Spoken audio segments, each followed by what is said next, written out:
नमस्कार मंडळी, कसे आहात सगळे? आशा करते सगळे मस्त आणि मजेत असाल. आज ना मला खूप जास्त भूक लागली आहे, म्हणून आज आपण बनवणार आहोत पटकन होणारा खूपच चवदार मटार भात आणि टोमॅटोचं सार. चला तर मग बनवायला लगेच सुरुवात करूया. कुकरमध्ये थोडंसं तेल गरम करून घेऊया. तेल गरम झालं की त्यात जिरं आणि मोहरी घालूया. छान तडतडलं की त्यात हिंग, हळद, कढीपत्ता आणि मटार घालूया.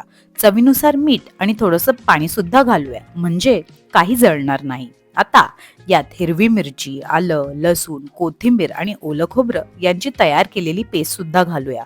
थोडंसं पाणी परत घालून मसाला छान कच्चेपणा जाईपर्यंत परतवून घेऊया. यामध्ये चिरलेले बटाटे घालूया आणि तेही मसाल्यासोबत छान परतवून घेऊया. यानंतर तांदूळ घालून सगळं नीट मिक्स करून घेऊया. इच्छा असल्यास धणा जिरा पावडर घालू शकता, हे ऑप्शनल आहे. हे बघा, भात कसा मस्त दिसतोय. रेकॉर्डिंग करता करता माझ्या तोंडाला पाणी सुटलंय.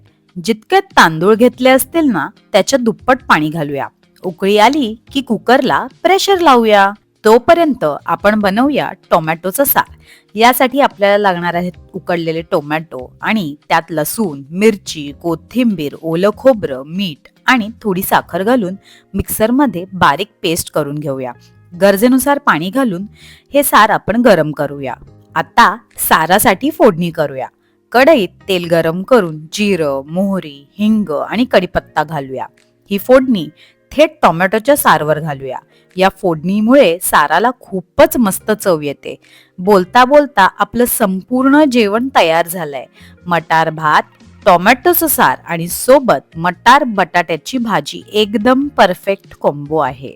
आशा करते आजचा व्हिडिओ तुम्हाला नक्की आवडला असेल, तर लाईक करा, शेअर करा आणि चॅनलला सबस्क्राईब करायला विसरू नका, कारण का तुमचा सपोर्ट खूप महत्वाचा आहे. भेटूया पुढच्या व्हिडिओमध्ये. तोपर्यंत खा, प्या आणि मजा करा.